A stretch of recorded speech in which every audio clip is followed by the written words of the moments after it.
So ஏற்கனவே தனுஷ்க்கு மேரேஜே 2 பசங்க இருக்கு. இப்போ பசங்க வந்து ஹீரோ ஆக்ட் பண்ண போகிறாங்க அதை. ஆமாம். ஸோ அப்படி ஒரு லெவலில் வந்து இவர் இப்படி ஒரு ட்ராக் பண்ணார்னா அது பெரிய பிளைண்ட் மிஸ்டேக்னு தான் நான் சொல்கிறேன். ஐஸ்வர்யா அவரெல்லாம் வந்து தனுஷ் துரத்தி லவ் பண்ணார். பட் ஆனால் இப்போ பிரேக்கப் அப்படின்னா அந்த பிரேக்கப் இருக்காது, ஃப்ரெண்ட்ஷிப்புக்குள்ளே பிரேக் வாய்ப்பு கிடையாது. ஒரு லவ்வாக இருந்தால் தான் ஆக முடியும். அப்போ அது கிட்டத்தட்ட உறுதி செய்யப்படுற தகவலாக தான் வருது தனுஷ்க்கும் மிர்லான் தகவல். அப்போ தமிழ் ஃபீல்டில் வந்து மிர்லான் ஒரு என்ட்ரி ஆகாமல் இருக்கிறதுக்கு காரணம் என்னென்னா அதுக்கு தனுஷ் தான் ஒரு காரணம் பரவாயில்ல பேசப்படுது. தனுஷ் சொல்லி தான் படங்களை அப்புறம் அவாய்ட் பண்ணுற மாதிரி ஒரு சூழலை மாற்ற அந்த ப்ரொடியூசர் பெரிய லாஸ் ஆனார். ஆயத்தொழில் ப்ரொடியூசர் இப்போ பார்ட் 2 எடுக்கணும்னு சொல்லிட்டு இருக்காரு. பட் சஞ்சீவ் ரேணுகன் இப்போ பார்ட் 2 எடுத்துட்டு அவர் நல்ல மேசிறந்து இயக்குறார். பட் அவரோட ஆக்டிவிட்டிஸ் சரியில்லை, படங்கள் கம்மியாச்சு. அதாவது இடையில வந்து சில ட்ரிங்க்ல போய் லாக் ஆனார், அது எல்லாருக்குமே தெரியும். உடல்நிலை ரொம்ப மோசமாக கண்டிஷன் ஆகி அவர் மீண்டும் வந்ததே சிரமம். ஃபர்ஸ்ட் ஆஃப் ஆல் ஒரு 200-250 கோடியை வச்சுட்டு பண்ணுறதுக்கு முதல் ப்ரொடியூசர் வேணும். ஓகே, ப்ரொடியூசர் தனுஷ் பண்ணுறது 1.5 பேரில் வாய்ப்பு இல்லைங்கிற தகவல் தான் நமக்கு வருது. உங்களை நம்பி ஒரு படம் பண்ண முடியாது, இவர் ஒதுங்கிட்டாருன்னு நினைக்கிறேன். ஓகே, ஏன்னா நீங்கள் இப்போ நீங்கள் வெளி பேனருக்கே உங்கள் இஷ்டத்துக்கு பண்ணீங்கன்னா சொந்த பேனர் தம்பி பேனரை என்ன பண்ண முடியும்?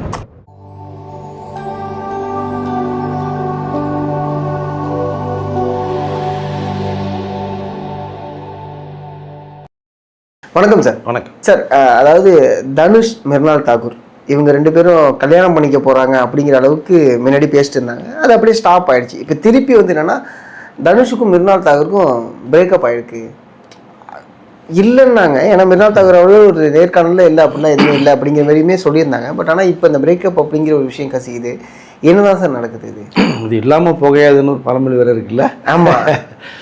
இல்லை, அவங்க ஒரு நல்ல நட்பு இருக்குன்னு தான் சொன்னாங்க.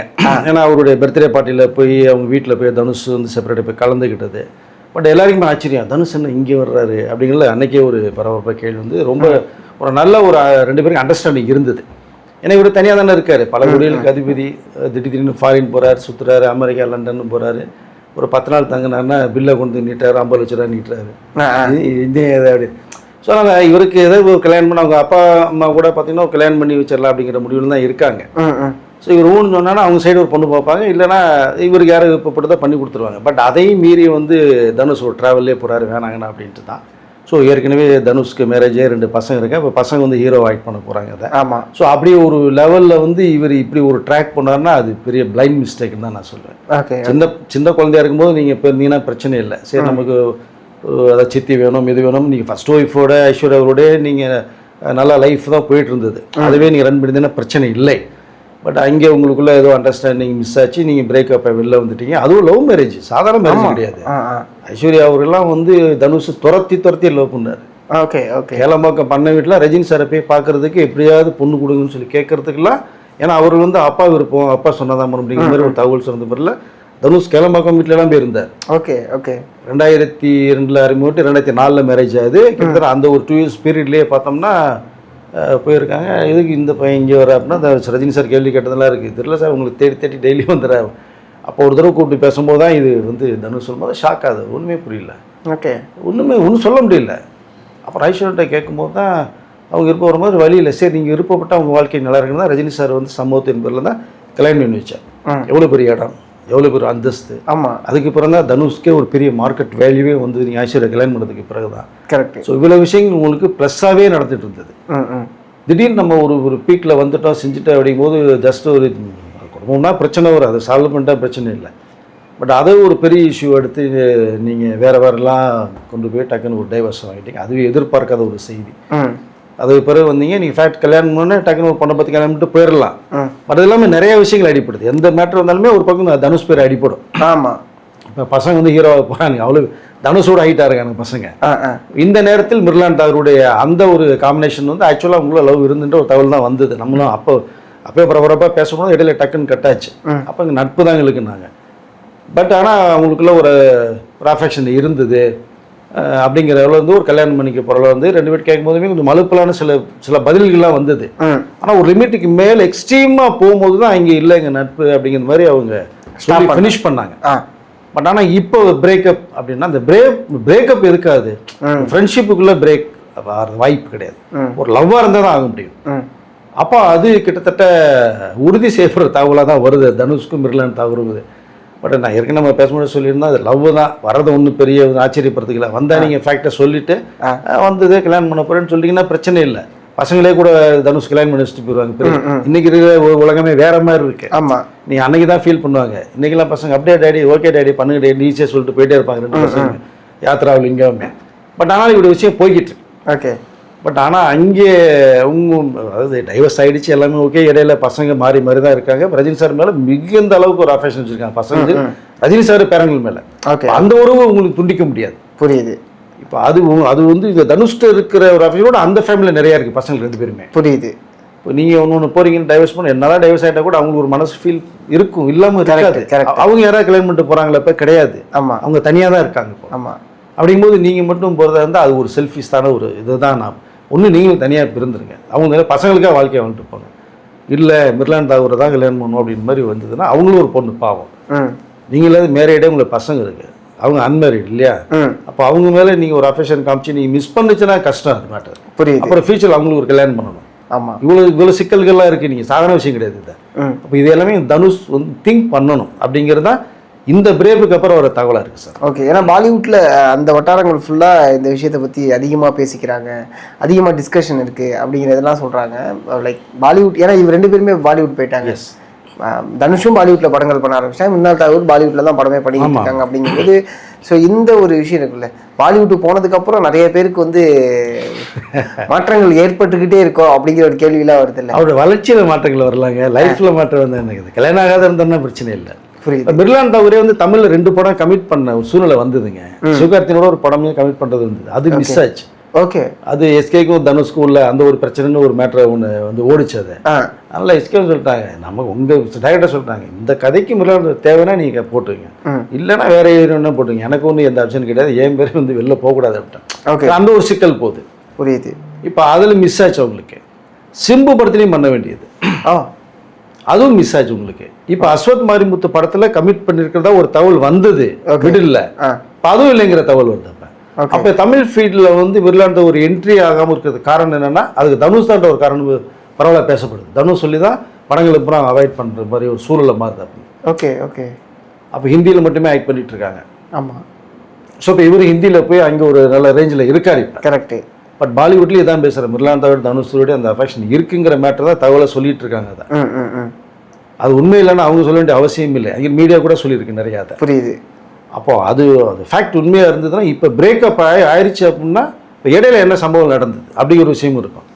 லவ் இல்லாமல் பிரேக்கப் ஆகாது. கரெக்டு. பட் என்ன காரணம் நடந்தது, ஒரு அவங்க எதுவும் ஃபீல் பண்ணியிருப்பாங்களா, எதுக்கு தனுஷ் இல்லைன்னு நினச்சாங்களா, இல்லை இவர் போகிற போக்கில் மிர்லான் தாகூர் இல்லைன்னா இன்னொரு யாரையா லவ் பண்ணுறது இவர் ட்ராவல் போகிறான் அப்படிங்கிறதே தெரியல மேட்டர். பட் பார்க்கலாம் என்னன்ற. பட் இப்போ வந்துருக்கிற தகவல் இப்போதைக்கு இது. Okay okay. அதேமாதிரி வந்து தனுஷ் அவர்கள் செல்வராகவன பெருசாக கண்டுக்கிறது இல்லை, ராயன் வரைக்கும் சேர்ந்து பண்ணாங்க. அதுக்கப்புறம் என்ன ஆணுச்சு திடீர்னு அந்த ஒரு இது என்ன சார் இது?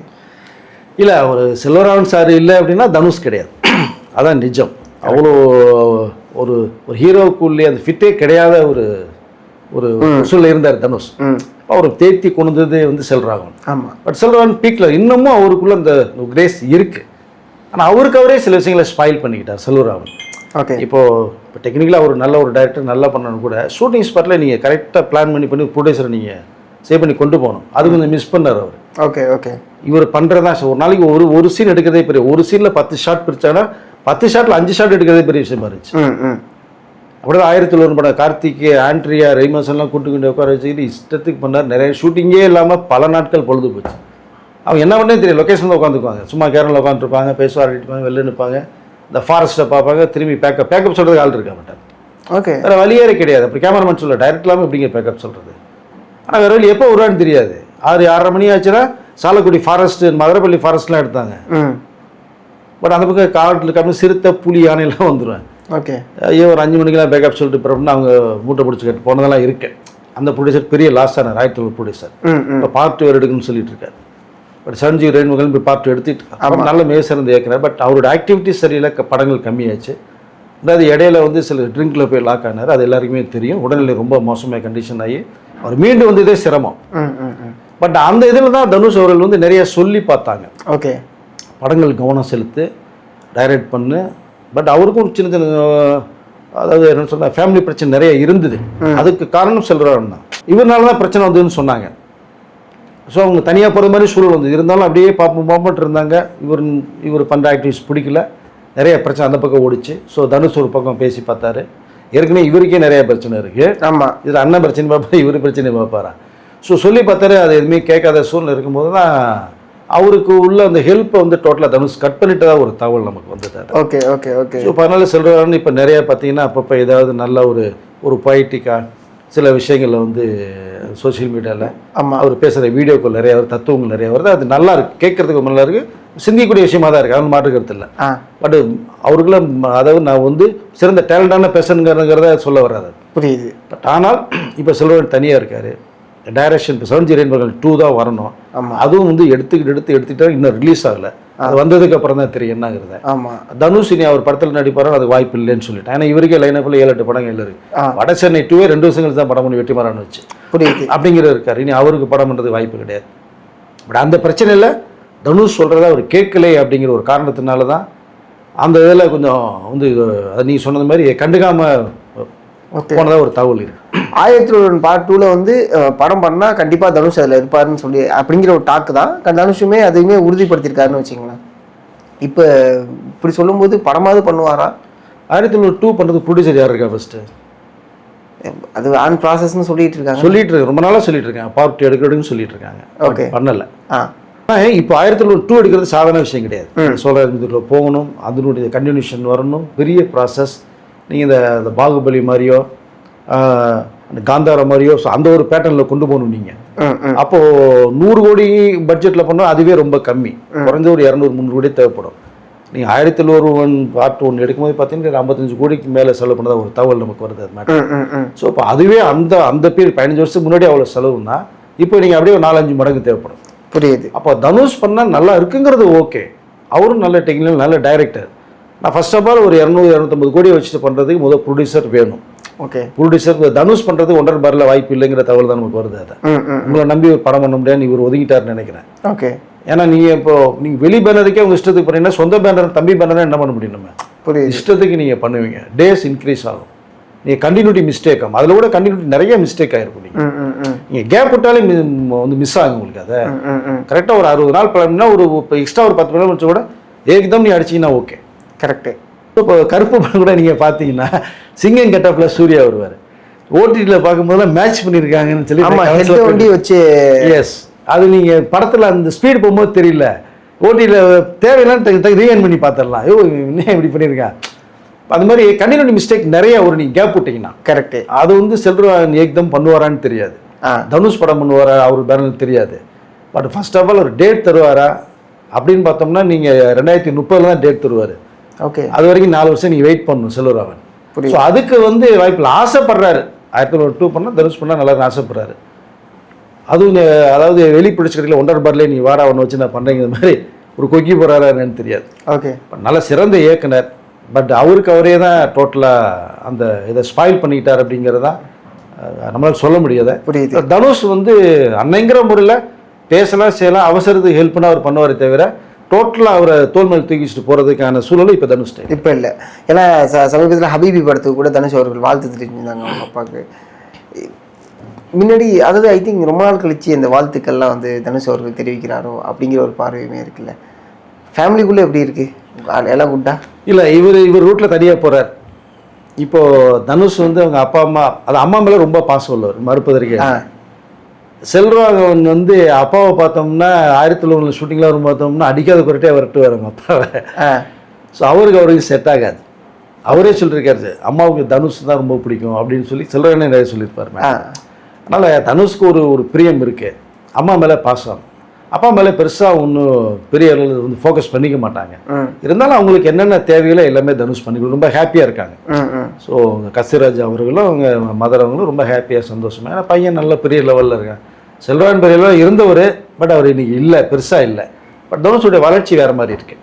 அதனால் அதை பற்றி ரொம்ப சந்தோஷமாக இருக்காங்க. அவங்க தான் இப்போ 2வது கல்யாணம் பண்ணி வச்சிடலாம் தனுஷுங்கிற அளவுக்கு பேசப்பட்ட ஒரு சொந்தத்தில் ஒரு பொண்ணை பார்க்குறதா. எஸ், பாத்தியத்தெல்லாம் முடிச்சிருக்காங்க வேற. பட் இவருன்னு அவங்க க்ரீன் சிக்னல் கொடுக்கல. ஓகே, கொடுத்தோன்னா ஓகே கல்யாணம் பண்ணி வச்சுட்டு ரொம்ப ஹாப்பியாக இருக்கலாம். இவர் ரூட் வேறு மாதிரி போயிட்டுருக்கு தனுஷ். அதனால் ஒரு பக்கம் செல்கிறவனுக்கு ஹைனா ஹை தான், அப்பா அம்மாவுக்கு செட்டில் பண்ணி கொடுத்துறா, நீங்கள் பாட்டுக்கு நிம்மதியாக டிவி பாருங்கள், சாப்பிடுங்க, ஹாப்பியாக இருங்க, நான் என் ரூட்டில் போகிறேன் அப்படிங்கிற மாதிரி ரூட்டில் போகிறாரு. பசங்களை அப்பப்போ பார்த்துக்கிறாரு, செஞ்சுக்கிறாரு, ஹாய் சொல்லிக்கிறாரு, அவ்வளோதான். அப்படி பசங்க அம்மாவோடைய உங்களை தாத்தா சூப்பர் ஸ்டார்களுடைய பசங்க ரொம்ப ஜாலியாக போகிறாங்க. இப்போ ஒரு படம் பையன் ஒரு படம் ஹீரோ பண்ண போகிறாங்க. ஆமாம் ஆமாம். ஸோ அந்த படம் கூட வாழ்த்துக்கள் நிறைய சொல்கிறார். நீங்கள் சொன்னது மாதிரி திடீர்னு கிடையாது, அவர் பிடிச்சிருந்து அவருக்கு ஒரு டைம் இருந்ததுன்னா கண்டிப்பாக விஷ் பண்ணுறாரு. முடிஞ்சா படத்தையும் பார்க்குற சூழ்நிலை வருது. அப்படி தான் இப்போ வாழ்த்து சொன்னது அதை. ஆமாம். ஸோ அதனால் ஏன்னா அவர் கஷ்டப்பட்டு வரும்போது வாழ்த்து சொன்னாலும் பிரமிச்சு பார்த்தார், என்னையும் வாழ்த்து சொல்கிறாங்க இவங்களாம் அப்படின்னு. ஸோ அதனால் இவர் கண்டிப்பாக ஒரு ஏன்னா இப்போ அவர் வாழ்த்து சொல்கிற இடத்துல அவர் இருக்கார், புரியுது, சொல்கிறது ஒன்றும் தவறு கிடையாது. அதனால் இப்போ இந்த பையன் படத்தை வந்து அவர் டைரக்ட் பண்ணுற மாதிரியான சூழ்நிலையும் போச்சு. ஓகே, சூழ்நிலைகள் இப்போ சரியாக இல்லாதனால வேறு ஒரு கிணல படம் மட்டும் தான் ஒரு தகவல் வருது. அதனால் எல்லா வசதியில் இருந்தும் செஞ்சும் சுருக்கமாக சொல்லப்போனால் படம் வந்து நிம்மதி தராது. அந்த அன்பு, அரவணைப்பு, பாசம் அதோ சந்தோஷத்தை கொடுக்கும். கரெக்டு. பட் எல்லாம் ஒரு பக்கம் வேக வேகமாக வாழ்க்கையை நகர்த்தி கொண்டு ஓடிக்கிட்டே இருக்காங்கன்னு தான் சொல்ல முடியும். ஆமாம் ஆமாம் ஆமாம். ஆனால் என்னதான் இருந்தாலும் தனுஷை சுற்றி ஒரு கான்ட்ரவர்சி எப்போதுமே வந்துகிட்டே இருக்குது. ஏன்னா தனுஷ் அவர்கள் யாராவது டிவோர்ஸ் பண்ணாலும் தனுஷ் அவர்களை பிடிச்சி உள்ளே இழுத்துட்டு வந்துடுறாங்க. அது எப்போலேருந்து சார் அந்த அந்த விஷயமே எப்போலேருந்து ஆரம்பிச்சிது? இல்லை, அவர் கொஞ்சம் ஜோவியலாக பேசுவார், பழகுவார், செய்வார். இப்போ நீங்கள் ஒரு ஃபங்க்ஷனில் வந்து கூட ஜெயம் ரவி ஃபங்க்ஷனில் வந்துன்னா நம்ம ஆர்த்தி அவர்கள், தனுஷ் அவர்கள் எல்லாமே ஃபேமிலி ஃப்ரெண்ட்ஸ். ஒரு செல்ஃபி எடுத்துக்கிறாங்க, ஒரு ஃபோட்டோ. இந்த செல்ஃபியை வச்சு ஒரு ஃபோட்டோ போட்டுவிட்டு இந்த புகை கிளப்புனாங்க. ஆமாம். இந்த பக்கம் பார்த்தீங்கன்னா அமலாபால் கூட நடித்த நடிகை மேரேஜுக்கு போனாங்க, வாழ்த்துக்கள் சொல்கிறாங்க. கடைசியில் அவங்க டைவர்ஸ் பண்ணி போனாங்கன்னா தனுஷ் என்ன பண்ணுவார்? அதாவது ஹீரோயின் வந்து கல்யாணம் பண்ணிட்டு போகிறாங்க, ஒன்றும் லைஃப்பை நல்லா வாழ்ந்துப்பாங்கன்னா வாழ முடியல, பிடிக்காமல் விடுறாங்க. பிடிக்காம வரது யார் பொறுப்பாக முடியும்? அது தனுஷ்னு ஒரு காரணம், இந்த பக்கம் ஒரு காரணம், அங்கிட்ட ஒன்று இங்கிட்ட ஒன்று, சுற்றி சுற்றி சுற்றி சுற்றி வருது. ஓகே. இடையில பார்த்தா இந்த சமந்தா அவர்கள் வந்து கல்யாணம் பண்ணிட்டு நிம்மதியாக போயிட்டு அவங்க சந்தோஷமாக ஹைதராபாத் செட்டில் ஆகிட்டாங்க. ஸோ இவங்களெல்லாம் வேறு சம்மந்தப்படுத்தி வேறு ஒரு விஷயங்கள்லாம் போச்சு இடையில. பட் அதனால் தனுஷை பொறுத்த மட்டும் அவர் ஒரு ஃப்ரெண்ட்லி டைப், அவ்வளோதான் சுருக்கமாக நான் சொல்லுவேன். பார்த்த வரைக்குமே நல்லா ஜாலியாக பேசிட்டு ஜாலியாக போகக்கூடியவர், யாரையும் வந்து மனசை கஷ்டப்படுத்தாமல் ட்ராவல் பண்ணக்கூடியது. ஆனால் அவரை மனசு எல்லா பேரும் கஷ்டப்படுத்துனாங்க. கடைசியில் ஒரு டிவி சீரியல் நடிகை கூட கடைசியாக வந்து சொன்ன ஒரு விஷயம் அது பரபரப்பா தனுஷ் ரிப்பேர் பண்ணாங்க. நான் என்ன சொல்லிக்கிறேன், வரிசையாக வருது அப்படின்னா நீங்கள் ஒரு கம்ப்ளைண்ட் கொடுத்து இந்த மாதிரி வருதுன்னா இப்போ கேரளாவிலிருந்து வேற ஒரு தேவையில்லாமல் ஒரு பொண்ணு வந்து பேசி பண்ணாங்க. அப்போ அவருடைய மேனேஜர் ஸ்ரேயஸ் இருக்கார். இப்போ அவர் வந்து ஒரு கண்டிப்பாக ஒரு ஆக்ஷன் எடுக்கணும். இந்த மாதிரி இவ்வளோ பேர் ரிப்பேர் ஆகிட்டு இருக்கு அப்படின்னா அப்போ அதுக்கு யார் சார் என்ன காரணம் நீங்கள் ஒரு கொடுத்து சொன்னீங்கன்னா இது ஸ்டாப் ஆகும், தனுஷ்க்கு வர அந்த கெட்ட பேர் ஸ்டாப் ஆகும். பட் அவங்க ஆஃபீஸுக்குலாம் வந்துட்டு போனாங்கன்னு வேற சொல்கிறாங்க, ஆஃபீஸ் ஸ்டில் வேற சொல்கிறாங்க மாட்டதை. அப்போது ஏதோ ஒன்று வந்து வரலாம் போகலாம், அடுத்து இந்த கமிட்மெண்ட்டுக்கு வரலாம் செய்யலாம், அடுத்த படத்துக்கு வாய்ப்பு கொடுக்கலான்லாம். அதை தவறுதலாக வெளியில் போய் ஃபோக்கஸ் பண்ணுறாங்க அப்படின்னா அதுக்கு நீங்கள் இவங்க தான் முடிவு பண்ணணும். கரெக்டாக தனுஷுடைய பேர் வந்து டோட்டலாக வந்து இது சம்மந்தமாக சுற்றி சுற்றி காணாய் திட்டு போகிறாங்க. ஆனால் தனுஷ் இது எதுவுமே வந்து கண்டுக்கிறதே இல்லை. நீ சொல்கிறேன்னு சொல்லிட்டு போயிட்டே இருங்க, நான் என் வேலையை பார்த்துட்டு போகிறேன்னு பண்ணார். ஆனால் அதற்குள்ள மேனேஜர் ஸ்ரேயஸ் இருக்கார், அவரு இதுக்கு ஒரு முடிவு பண்ணி ஏதாவது ஒன்று பண்ணால் இந்த மாதிரி ஒரு முற்றுப்புள்ளி வைக்கும். புரியுது. திடீர்னு போகையும் திடீர்னு ஆஃப் ஆகும். ஆமாம்.